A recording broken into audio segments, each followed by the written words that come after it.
Že my sa nehrajme na demokraciu, ale musíme pripustiť to, že my sa nachádzame v nejakej psychologickej vojne.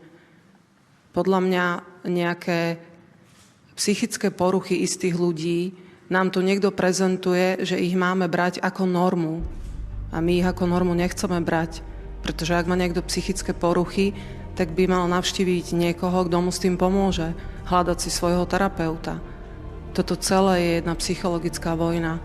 A keď zamestnanci Slovenskej národnej galérie štrajkujú, tak môžu prispieť k tomu, aby tá situácia za tú ženu, za ktorú štrajkujú, že sme ju my prepustili, lebo tam boli manažerské zlyhania, tak nech prispejú k tomu, aby tá Slovenská národná galéria mohla fungovať.